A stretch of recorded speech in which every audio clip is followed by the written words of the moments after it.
종말 90초 전. 이게 무슨 말일까? 제가 최근에 굉장히 신기한 시계를 봤어요. 너무 신기하더라고요. 아, 이런 게 있었구나. 원래가 굉장히 오래전부터 이런 게 있었대요. 한번 우리 자료화면 한번 띄워줘 보세요. 자료화면이 있을 겁니다. 시계래요, 시계. 저 시계 본 적 있으십니까, 혹시?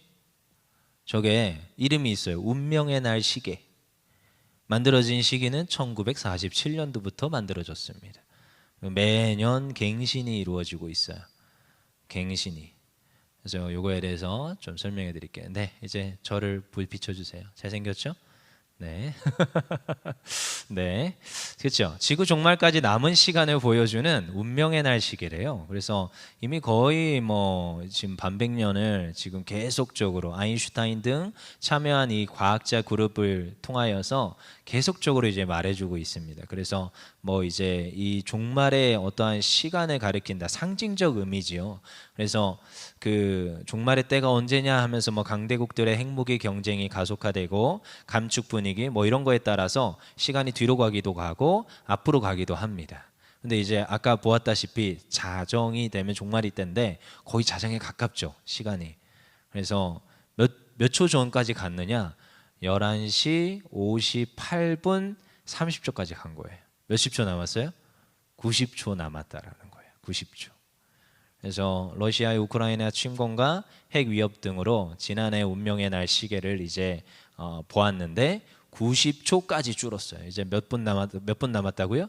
1분 30초 남은 거예요. 세계 종말이. 근데 굉장히 상징적인 숫자입니다. 그래서 1분 30초 후에 멸망한다 이게 아니라 굉장히 임박했다라는 것을 이 지금 하나의 과학자들이 어떠한 통계적 어떠한 계산들을 해가지고 내고 있다라는 거예요. 세상 사람들이. 근데 제가 이걸 보면서도 아, 그렇구나. 여러분, 이제 진짜로 어쩌면 진짜 마지막 때 끝자락에 와 있는 거일지도 모르겠습니다. 이 얘기를 저도 어릴 때부터 듣고 자랐고 벌써 수십 년이 지났지만 지금에 와서 또다시 느끼는 것 중에 하나가 아, 시대가 악하고 정말 시대가 악하고 이 가운데 우리 다음 세대를 훈련하고 교회가 믿음으로 쓰고 오늘도 복음을 전하며 나아가는 그 모든 발걸음들 가운데 아, 지금 얼마 남지 않았구나가 자꾸 보이기 시작합니다.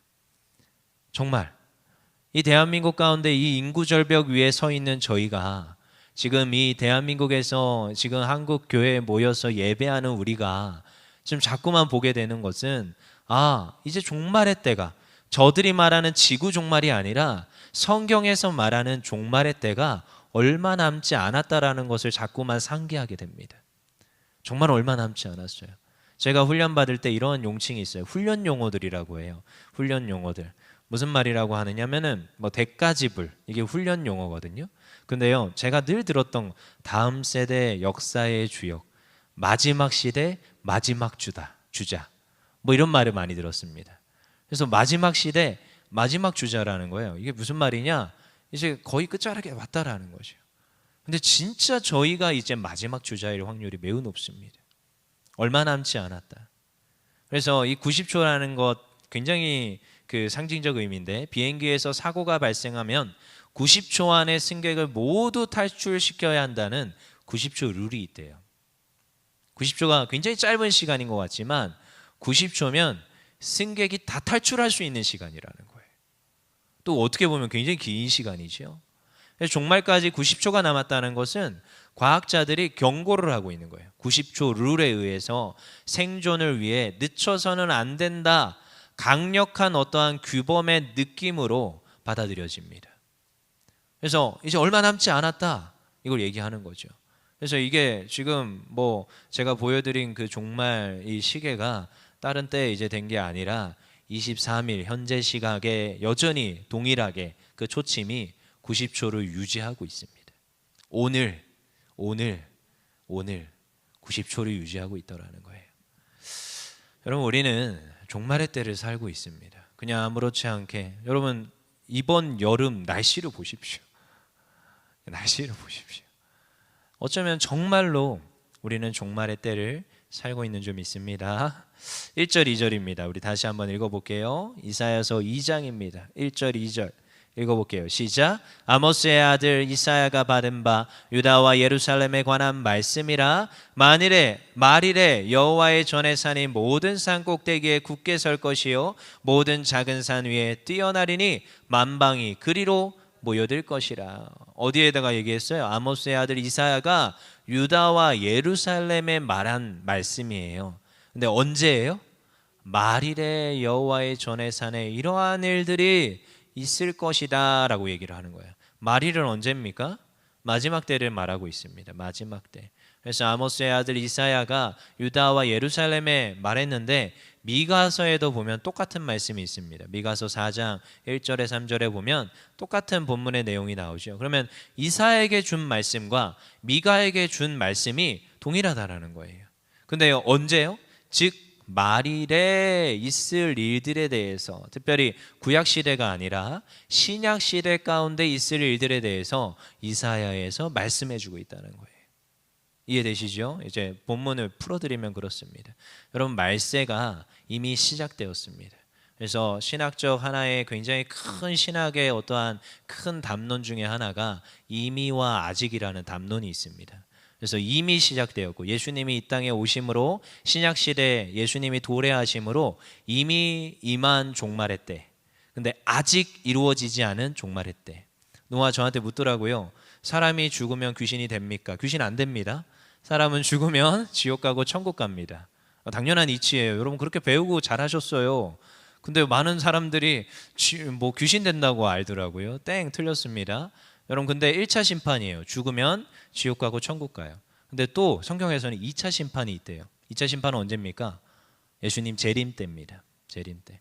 여러분 이걸 정확히 아시면 돼요. 저기 우리랑 비스무리한 그 십자가 형상 이렇게 얹혀놓은 종교는 여러분 지금 죽으면 어딘가에 가 있다고 해요. 그들이 말하는 천국과 지옥이 아닌 그 어딘가. 근데 저희는 죽으면 천국 가고 지옥 갑니다. 그 중에 하나로 가는 거예요. 근데 그게 1차 심판이에요. 근데 2차 심판이 있어요. 그때는 모두가 부활 지체를 입어요.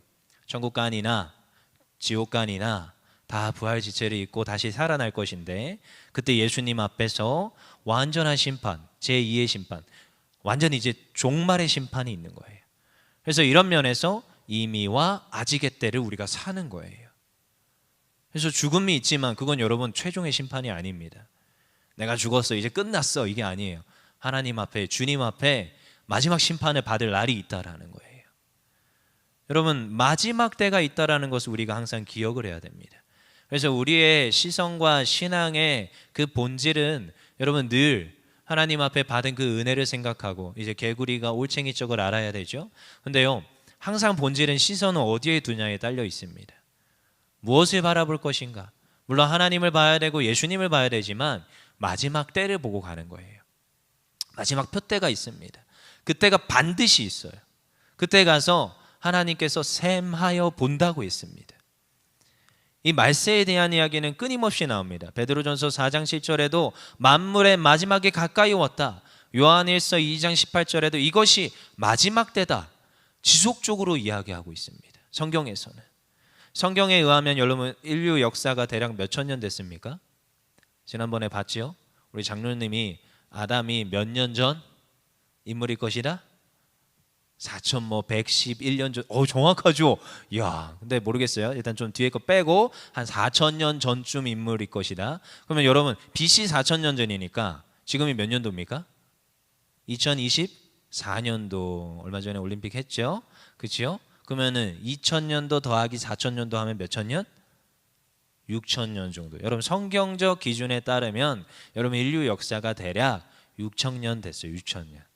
물론 창세기 1장에 대한 해석에 따라서 조금 이제 이 인류의 역사가 이제 조금 고민이 되긴 하지만 여러분 뭐 어쨌든 마지막 날 인간을 창조했기 때문에 여러분 뭐 별반 다르지 않게 6000년이라고 보면 되겠습니다. 그럼 구약 시대가 약 4000년이고 신약 시대가 약 2000년입니다. 청지찬조는 주전 4000년경일 것이다. 이거는 이제 좀 논쟁이 있을 게 있지만 여러분 노아의 출생은 그러면 대략 주전 3000년경. 아브라함의 출생은 주전 2000년경. 다윗의 출생은 대략 주전 1000년경. 그렇죠? 그럼 신약 시대가 2000년 이제 교회 확장의 어떤 이런 기간으로 본다면 저희가 지금 굉장히 복음의 이 복음화 운동이 지속적으로 빠르게 되고 있는 이 부흥의 시기는 몇 년 정도 되는 것 같습니까? 한 6,000년이고 뭐 2,000년이고 뭐 이렇게 얘기를 하잖아요. 그럼 초대교회가 있을 것이고 1500년도에 종교개혁이 일어났잖아요. 그러면 수없이 많은 세계 복음화가 촉진되었던 시기는 몇 세기 정도 될 것 같으세요? 17세기? 18세기? 19세기? 복음화의 확산은 19세기에 일어납니다. 그리고 20세기에 들어와서 교회는 또다시 불신앙과 어떠한 신사도 운동과 은사운동 뭐 이런 걸로 인해서 혼잡한 상황에 놓여져 있었어요. 그리고 21세기에 와서 이제 어느 정도 종착지에 접어들고 있고 요즘은 또 이제 꼬꾸라져서 저 아래로 떨어지고 있는 그런 상황인 거죠. 그 가운데서도 여러분, 하나님의 복음은 확장된다 안 된다? 여전히 확장이 되고 있습니다. 자, 우리 율정교회가 수없이 많은 사역들을 감당합니다. 근데요, 저는 이 확신이 있어요. 하나님 앞에 우리가 이 사명을 감당하지만 하나님께서는 우리 교회만이 아니라 다른 교회를 통해서도 수없이 많은 이 땅에 주어진 하나님의 백성을 통하여서도 하나님 일하고 계신다. 근데요, 거기에 우리가 동참하는 거예요. 하나님의 일하심에 불림받아서 하나님께 쓰임받는 거예요. 이런 선이 있습니다. 하나님의 일하심의 선. 근데 거기에 저희가 작은 점 하나의 역할을 감당하면 되는 거예요. 항상 이러한 어떠한 큰 맥락에서 봐야 되죠. 그래서 본문에서 무엇이라고 합니까? 2장 2절에 다시 볼게요. 여호와의 전에 산이 모든 산 꼭대기에 굳게 설 것이요. 어디에 쓴다고요? 모든 산 꼭대기에 굳게 설 거라는 거예요. 그리고 모든 작은 산 위에 뛰어나리니 만방이 어떻게 한대요? 그리로 모여들 것이라. 어디에요? 여호와의 전에 산에 그 모든 꼭대기에 모든 민족들이 모여들 거라는 거예요. 그럼 이것은 무슨 말을 하느냐? 수많은 사람들이 수많은 백성들이 하나님께 나와 엎드리게 될 것을 말하고 있습니다. 최종 종착지예요. 너희는 땅끝까지 이르러 주의 복음을 전하라. 언제까지요? 말일의 때까지. 오늘이 또한 마지막 때인데 그때까지도 우리가 전해야 되는 거예요. 근데 그렇게 하면 어떻게 된다고요? 모든 이들이 온다는 거예요. 그 날이 반드시 있습니다. 지금도 세계 복음화를 외치며 선교하는 수많은 이들 가운데 확신하며 가는 하나님의 백성들, 선교사님들, 특별히 언어를 번역하여서 성경책을 보급하고 있으신 분들, 이제 머지 않았습니다. 이제 거의 다 이미 다 진척이 돼서 이미 복음이 다 들어갈 대로 들어갔다. 근데 이제 아직 조금 남았어요. 한 200여 그 언어들이 좀 남았다. 이 언어들만 잘 번역하고 잘 하여서 이제 성경책이 들어가야 되고 선교사님들이 들어가야 되죠. 오지 중에 오지들이고 저 이슬람 국가 이제 선교적 용어로는 14십창이 좀 굉장히 오지들입니다. 북한 포함입니다. 근데 이제 거기들만 이제 복음화가 이루어지면 땅 끝까지 이르러가 성취되는 거예요. 그러면 그때가 언제예요? 말일입니다. 주님이 재림하실 때 그걸 놓고 우리가 가는 거예요. 세계 복음화를 위하여서 열심으로 달려가는 겁니다. 그런데 그때가 있다 없다? 반드시 있다는 것입니다. 그래서 오늘도 우리가 그것을 소망하며 가는 거예요. 오늘 이사야서를 읽잖아요. 언제요? 말일에 여호와의 산에 모든 만방이 그리로 모여들 것이요. 반드시 그걸 믿음으로 가는 거예요. 오늘도 현수막에 바뀌었지요. 뭐예요? 우리가 너무 잘 아는 말씀 마태복음 28장 20절 같이 읽어볼까요? 시작. 내가 너희에게 분부한 모든 것을 가르쳐 지키게 하라. 볼지어다 내가 세상 끝날까지 너희와 항상 함께 하시리라. 오늘도 어떻게 하라는 거예요? 제자를 삼고 그들에게 성령으로 세례를 주고 그들에게 너희에게 분부한 모든 것을 가르쳐 지키게 하라. 이것이 오늘도 우리에게 준 지상 대명령입니다. 이걸 지켜내야 되는 거예요. 이걸 지켜내면서 열심으로 가는 거예요. 그럼 하나님께서 이루신다 안 이루신다? 이루신다는 것입니다. 이게 하나님의 뜻이에요. 오늘 이사야서 2장의 말씀은 하나님 이루시겠다는 거예요. 어떠함에 따라서요? 사람의 어떠함이 아니에요. 교회의 어떠함이 아닙니다. 여러분 세계 교회의 역사를 쭉 보잖아요. 여러분 교회가요 얼마나 때로는 타락하고 얼마나 넘어지고 얼마나 못된 짓을 많이 하는지요. 물론 교회 포함이면 기독교 개신교지만 저희는 카톨릭 역사까지 포함합니다. 초대 기독교는 카톨릭을 이제 빼놓고 볼 수가 없어요. 카톨릭의 역사를 포함합니다. 얼마나 어찌나. 그렇지만 그럼에도 불구하고 하나님은 일하시더라는 거예요. 암흑기를 아십니까? 암흑기에도 하나님은 일하셨어요. 하나님의 말씀이 끊어진 그때에도 하나님께서 그리스를 통일시키고 로마를 통일시켜서, 로마가 어떻게 돼요? 우리가 너무 잘 아는 말, 모든 길은 로마로 통한다. 길이 뚫려요. 언어가 통일이 돼요. 그러니까 바울이요, 예수님이요, 사역을 하는데 폭발력 있게 사역하는 거예요. 편지를 딱 쓰면 오늘 썼는데 며칠 뒤에 교회로 전달이 됩니다. 복음의 확산. 너무나도 언어를 하나로 통일된 언어를 가지고 주의 복음을 전하는 데 있어서 어려움이 없어요. 어디를 가나 그냥 헬라 문화로 다 통일이 됩니다. 복음을 전하고 말씀을 전하는 데 있어서 그만큼 빠르게 하나님께서 길을 닦아놔버려요. 그리고 지금까지도, 이 지금 2000년이 지난 지금까지도 제가 헬라어 공부를 하게 합니다. 하나님께서요, 이렇게 복음을 전하게 하세요. 하나님께서는 이루고 계시다.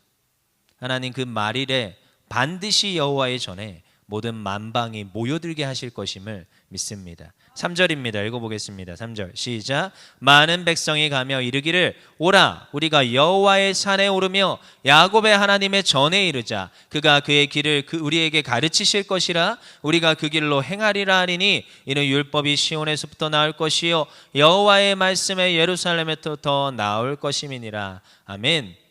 많은 백성이 가며 이르기를 뭐한대요? 오라 우리가 여호와의 산에 오르자. 이것도 뭐 찬양이 있습니다. 근데 야곱의 하나님의 전에 이르자. 그가 그 도로 우리를 가르치실 것이라. 그리고 우리가 그 길로 행하리라. 여러분, 우리가 말씀을 들었습니다. 알았습니다. 근데요, 알므로 끝나면 안 돼요. 어떻게 해야 되느냐? 그 말씀을 행하는 자리에 있어야 됩니다. 듣고 믿고 행해야 된다. 어릴 때부터 구호로 그냥 아예 만들어가지고 제가 교회에서 어렸을 때부터 막 이렇게 외쳤어요. 자, 구호 시작. 듣고 믿고 행하자, 뭐 이렇게 했거든요. 근데 그게요, 진짜 뼛속 깊이 각인이 돼가지고 아, 그렇구나, 들어야 되는구나, 그리고 또 믿어야 되는구나. 근데 듣고 믿고 끝나면 안 돼요. 행해야 돼요. 그런데 행하면요, 하나님께서 일하십니다. 천국 복음을 전하기만 하면 하나님께서 그 전한 말씀을 듣고 돌아오게 하십니다. 예수님도 그렇게 하셨어요. 늘 전하는 그 삶을 삽니다. 어디를 가나 전하셨어요. 주의 복음을 외치고 가르치고 전파하는 일을 쉬지 않으셨습니다. 그리고 그의 제자들도 동일했습니다. 그 요한도, 그 베드로도 어디를 가나 주의 말씀을 외치며 전하는 것을 게을리지 하지 않았어요. 그리고 나서 그 세계 복음화를 하나님께서 그 예수 그리스도의 제자를 통하여서 이루셨고, 그 복음을 들은 백성들이 모여서 무엇이 되느냐? 교회가 됩니다. 그리고 또 교회들에 또 여러 가지 또 문제들이 일어나는 가운데 바울이 편지를 쓰고 수많은 사도들이 또다시 편지를 쓰고, 그것이 결국 취합돼서 우리에게 무엇을 옵니까? 성경책, 신약 성경책으로 우리에게 주어지는 거예요. 그래서 우리로 하여금 하나님의 말씀을 더 깨닫게 하고 그 말씀을 이해하게 합니다. 그리고 예수님이 가르치신 그 율법에 대한 오해들도 다 그게 또 뭐가 돼요? 사복음서로 우리에게 남아져서 또다시 성경책에 들어와서 우리에게 또한 그 말씀을 알게 합니다. 여러분 3절에 잘 보십시오. 야곱의 하나님의 전에 이르자. 그가 그의 길을 우리에게 가르치실 것이요. 그가 그의 도를 우리에게 가르친다는 거예요. 누구예요? 시온에서 나오시는 분이 누구예요? 예수님입니다. 예수님이, 그분이 그의 길을, 그의 도를 우리에게 알려주시는 거예요. 가르쳐 주십니다. 여러분, 성경이 기록되었어요.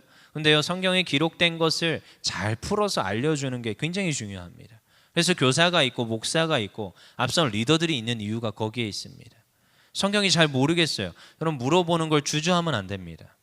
그리고 물어볼 수 있는 사람이 있다는 거에 여러분 감사해야 됩니다. 가까이에 그걸 물어볼 수 있는 어떠한 교회적 구조가 돼 있고 셀 소그룹이 돼 있고 내가 가까이에 찾아갈 수 있는 목사님이나 리더가 있다는 건 너무 감사한 일입니다. 여러분, 이것만큼 감사한 게 없어요. 사실 하나님 말씀을 아는데 소경이 소경을 인도하는 게 아니라 하나님 말씀을 잘 아는 사람이 잘 알려줄 수 있는 것. 예수님이 이미 잘 알려주셨거든요. 왜요? 그 율법주의자들이 수없이 잘못된 말씀을 알려줬습니다. 하나님 말씀의 뜻은 여기에 있는데 그들 나름대로의 어떠한 전통과 600여 가지에 이르는 장로의 전통과 율법으로 인하여서 하나님의 말씀을 왜곡해요. 그래서 지난주 우리 주일날 봤지요. 정의와 공의를 실현하지 않는 거예요. 미시파트가 아니라 미시파흐를 행하고 있는 거예요. 너무 악한 거예요. 그래서 예수님이 계속 뒤집어 엎는 거예요. 누가 맨날 싸워요? 바리새인과 싸워요. 율법자들과 싸워요. 사두개인들과 또 싸워요. 여러분, 율법을 주신 이유는 하나님의 정의와 공의를 이루라 주신 거예요. 하나님 말씀의 본뜻과 그 속내를 잘 알아야 되는 것입니다. 그래서요, 하나님께서 이 예수 그리스도의 그 오심으로 이 땅 가운데서 말씀을 알게끔 하십니다. 말씀의 그 본질을 더 깊이 이해하게끔 하십니다. 그래서 율법이 시온에서부터 나올 것이요 여호와의 말씀이 예루살렘부터 나올 것이라. 그래서 오늘도 그 말씀을 더 깊이 알아, 오늘도 그 말씀을 이해하고 그 말씀 따라 살아가는 줄 믿습니다. 그러면요, 여러분, 말씀이 말하는 바는 또다시 귀결돼요. 어디로 이르는 거예요? 여호와의 산에 이르는 거예요. 여러분, 여호와의 산에 이르는 것은 결국 복음 증거하는 증인이 되는 삶입니다. 그래서 사도행전 1장 8절에도 우리가 잘 알죠. 오직 성령이 너희에게 임하시면 너희가 권능을 받고 예루살렘과 온 유대와 사마리아와 땅끝까지 이르러 내 증인이 되리라. 여러분, 말씀의 본질입니다. 증인이 되어서 어디로 이르러요? 여호와의 산에 이를 수 있는 것. 그리고요, 오늘 다시 본문 4절입니다. 읽어볼게요. 4절 시작. 그가 열방 사이에 판단하시며 많은 백성을 판결하시리니 무리가 그들의 칼을 쳐서 보습을 만들고 그들의 창을 쳐서 낫을 만들 것이며 이 나라와 저 나라가 다시는 칼을 들고 서로 치지 아니하며 다시는 전쟁을 연습하지 아니하리라. 아멘. 그렇습니다. 하지만 하나님께서 마지막 날에 온 세상의 모든 나라들을 심판하실 것인데, 그때는요, 어떤 일이 있느냐? 칼은 뭐가 돼요? 쟁기가 되는 거예요. 칼은 보습을 만든다는 건 쟁기가 된다는 거예요. 그 창은 뭐가 돼요? 낫이 돼요. 낫이 돼요. 여러분, 그냥 열심히 밭 갈고 농사기구가 정도가 된다는 거예요. 뭐가 없어진다는 겁니까? 전쟁이 없어지는 거예요. 전쟁을 위한 훈련이나 연습도 사라져요. 이 땅 가운데 무엇만이 있어요? 평강과 평화만이 있습니다. 하나님의 나라가 임할 텐데, 하나님의 뜻이 이 땅 가운데 하나님 나라가 이루어질 텐데, 그 마지막 때 심판의 때는 이러할 것이다. 무엇이 돼요? 평화가 임하는 거예요. 이 땅이 얼마나 전쟁으로, 기근으로, 역병으로 고생하고 있고 힘겨워하고 있습니까? 교회 가운데도 얼마나 많은 질병과 어려움이 있습니까?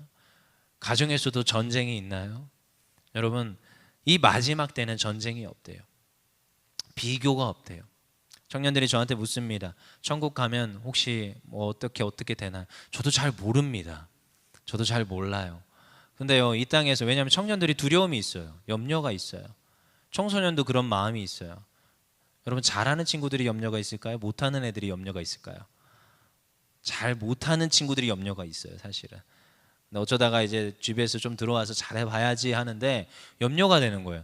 왠지 목사님은 좀 이렇게 휘황찬란한 곳에서 천국에서 대접받으면 있을 것 같은데, 자기는 뭣도 안 하고 하다가 그냥 이렇게 성경 공부에 들어와 있는데, 성경도 잘 안 읽는 것 같고 예배도 맨날 지각하고 똑바로 안 하는 것 같은데, 하나님 앞에 갔을 때도 좀 뭔가 이렇게 그거 하지 않고 저기 뒷전에 밀려 있는 거 아니냐고. 그래서 저한테 굉장히 걱정스럽게 물어보더라고요. 그래서 그럴 일은 없을 것 같다. 그럴 일은 없을 거예요. 천국이 비교가 되는 곳이라면, 여러분, 이미 그곳에 뭐가 있어요? 전쟁이 있는 거예요. 이 땅에서도 전쟁이지 않습니까? 누구는 무슨 집에 살고, 누구는 무슨 차를 끌고, 누구는 뭐 어떤 지위가 있고, 누구는 어떻게 뭐 배웠고, 누구는 왜 저렇게 잘생겼고 못생겼고, 뭐 이러한 수많은 비교 가운데 이 땅에서 전쟁을 치르고 있는데, 여러분, 그냥 칼 들고 창 들고 이게 전쟁이 아닙니다. 저희의 삶이 전쟁이에요. 사실은 수많은 비교 속에 놓여 있는 아이들도 전쟁을 치르고 있습니다. 학교에 가면 얼마나 그들 나름대로 치열하게. 제가 요즘 제 딸내미를 보면서 느껴요. 유치원 갔다 오는데 뭐가 그렇게 피곤한지 집에 들어오면 그냥 기절해요. 아무리 흔들어 깨워도 일어나질 않습니다. 밥도 안 먹어요. 그래서 너 뭐 그렇게 피곤하게 전쟁을 치르다 왔냐? 어이구, 불쌍하다. 정말로요. 그래서 어느 날 보면은 흥건히 젖어 있어요. 그러면 이제 얼마나 힘든 피곤한 이런 전쟁을 치렀는지. 여러분, 근데 천국 가서도 그거 반복하겠습니까? 혹시라도 안 그러죠. 천국은 그런 땅이에요. 그런 곳이 아닐 겁니다. 그런 천국이면 저 안 가고 싶습니다. 그런 곳은 아닐 거예요. 저희가 상상하는 것 이상으로, 생각하는 것 이상으로 더욱더 평화롭고 더욱더 화평하며 기쁨이 넘치며 비교가 없고 싸움이 없고 미움이 없고 그런 곳이 천국인 줄 믿습니다. 그럼 마지막 때에 하나님 나라가 임한대요. 어떻게 임할지는 모르겠습니다. 제가 신학교 때 이 하나님의 천국에 대해서 배우면서 굉장히 놀랍게 들은 사실이 하나 있어요. 근데 그 중에 이제 자연주의 이 신학을 하시는 분이었는데 굉장히 놀라운 말을 하시더라고요. 하나님의 나라가 이 땅 가운데 임하면 우리가 뭐 천국에 뭐 올라간다 뭐 이 정도가 아니에요. 천국은 그냥 임하는 거예요. 임하는 거예요. 그래서 우리가 지금 천국을 누리는 거지만, 근데 마지막 때 예수님이 종말의 때에 반드시 이 천국이 임할 텐데, 그 천국이 임하면 우리 사람들만 천국을 누릴까? 라는 이제 퀘스천으로 수업이 시작이 됐어요.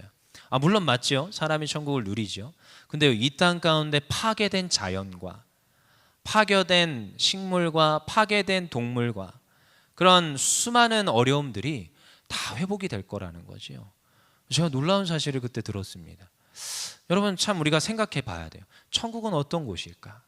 하나님의 나라가 임할 텐데 여러분, 전쟁이 없고 기근이 없고 질병이 없고 그런 평화와 기쁨이 넘치는 거예요. 그래서 이거에 대해서 이사야서 11장에 가면 이렇게 말합니다. 6절 9절에 그때 이리가 어린 양과 함께 거하며 표범이 어린 염소와 함께 누우고 송아지와 어린 사자와 살찐 짐승이 함께 있어 어린아이에게 끌리며 암소와 곰이 함께 먹으며 그것들의 새끼가 함께 엎드려져서 사자가 소처럼 풀을 먹을 것이며 젖 먹는 아이가 독사의 구멍에 장난하며 젖된 아이가 독사의 굴에 손을 넣을 것이라. 나의 거룩한 산 모든 곳에서 해됨이 없고 상함도 없을 것이니 이는 물이 바다를 덮음같이 여호와를 아는 지식이 세상에 충만할 것임이니라. 이사야서 11장 말씀이에요. 여러분, 전쟁이 없대요. 기근이 없대요. 여러분, 고아가 독사의 소굴에 손을 넣는답니다. 그럼에도 불구하고 해함이 없고 상함이 없는 곳, 그곳이 어느 곳이에요? 여호와의 산, 하나님의 나라라고 말하고 있습니다. 마지막 때에 임할 것을 분명히 말하고 있어요. 여러분, 우리가 본문을 통해서 신약 시대 때 이 지금 우리가 살아가는 이 때가 우리가 마지막 때임을 기억하기를 원합니다. 종말의 때는 반드시 옵니다. 얼마 남지 않았어요. 저 세상 과학자들도 90초 룰을 만들어서 경고를 하고 있습니다. 진짜 얼마 남지 않았다. 사도 베드로도 말했고요. 사도 요한도 말했습니다. 만물의 마지막이 가까웠고 이 마지막 때에 우리가 깨어서 기도할 때라고 분명히 말하고 있습니다. 이 마지막 때일수록 우리가 더욱더 복음을 외치며 하나님 나라를 증거하기 위하여서 달려갈 때라고 분명히 말하고 있습니다. 여러분, 이 마지막 때에 그러면 무엇이 소망입니까? 이 이사야서 본문에서도 잠시 나와요. 누가 소망입니까? 시온, 예수 그리스도가 소망입니다. 다른 게 아닙니다. 복음이라고 말하는 예수님이 소망인 줄 믿습니다. 이제 막 지금 심장이 넘어가고 호흡이 깔딱깔딱 넘어갈 것 같은 그 순간에 무엇을 전해야 돼요? 누구를 전해야 돼요? 예수님 전해야 되는 거예요. 예수 그리스도가 유일한 소망이고 예수 그리스도가 우리가 의지할 한 분이십니다. 그래서 우리는요, 사도행전 11장에 계속 나와요. 우리는 굳은 마음으로 주 예수께 붙어 있으라. 사도행전 13장에 항상 하나님의 은혜 가운데 있으라. 이 은혜는 예수님입니다. 사도행전 14장에 오직 예수 그리스도를 믿는 믿음 안에 거하라. 지속적으로 말하고 있어요. 여러분, 우리가 누구 안에 거해야 되고 누구를 의지합니까? 예수님 안에 거하고 예수님을 의지하고 예수님을 전하는 삶, 그것이 우리의 삶인 줄 믿습니다. 여러분, 그리고 세계 복음화는 하나님의 뜻이며 우리에게 명령인 줄 믿습니다. 여러분, 그래서 저는 세계 비전이라고 말합니다. 세계 비전. 오늘도 나의 꿈은 여전히 세계 비전. 세계 비전을 위하여서 제가 옛날에 성교 한국 퍼스펙티브에서 간사로 일하면서 그곳에서 세계 비전을 이루는 게 하나님 앞에서 믿음으로 이 친구들을 선교 훈련 시키는 게 저의 비전이라고 생각했어요. 그래서 수많은 교회들에서 선교 훈련을 받겠다고 청년들이 왔습니다. 그럼 제가 이제 선교 훈련하고 찬양도 하고 뭐 이런 걸 다 했어요. 조장들 디렉팅 시켜서 조장들 다 배치를 시켜주고. 근데 그때 나는 세계 비전에 지금 동참하고 있다라고 생각했어요. 근데 시간이 가면 갈수록 이게 지금 잘못 가고 있구나. 이 친구들이 교회에 가서 세계 비전을 선포하는 믿음의 일꾼들로 쓸 줄 알았는데 그냥 흩어지더라고요. 교육만 받고 가요. 그래서 안 되겠구나. 그래서 그때 제가 사실 그때는 MDB 안 가겠다고 했거든요. MDB가 뭡니까? 신학 석사 학위를 말하는 겁니다. 신학 석사 학위를 나와야 목회 안수를 받아요. 근데 제가 사실 선교 단체에 있으면서 저는 거기서 열심히 선교 제자들을 훈련시켜서 세우고 저는 선교 나가려고 했어요. 중국으로. 근데 이게 아니구나. 목회해야겠다 하고 선회를 해서 들어온 게 안양신대원이었어요. 그리고 안양신대를 졸업하면서 제가 생각했던 건 하나님, 제가 교회에 가서 선교 비전으로 하나님 세계 비전으로 제자를 세우고 싶습니다. 하나님의 선교의 일꾼들, 하나님의 말씀의 일꾼들을 세우고 싶습니다. 복음이 세계 곳곳에 전파돼야 되는데 오늘도 그 전도자들, 하나님의 일꾼들을 세우는 것, 그것이 저의 소명이고 비전입니다. 그리고 그것을 위하여서 달려가는 것, 이것은 저만이 아니라 모든 이의 비전이 되어야 됩니다. 우리는 세계 복음화의 일꾼으로 불러주셨고 오늘도 이 말세, 이 말일이 얼마 남지 않았다고 하는 이때에 우리가 행해야 될 것은 딱 하나입니다. 예수 복음 전하는 것, 땅 끝까지 이르러 예수 복음 전하는 일에 우리가 동참하는 것이 있습니다. 그것은 멀리 있지 않습니다. 오늘도 우리의 이 주어진 이 자리에서 한 사람 한 사람들을 세워갈 때, 오늘도 내가 그 한 사람으로 세워져 갈 때 오늘도 하나님 주신 세계 복음화의 이 명령을 이루는 줄 믿습니다.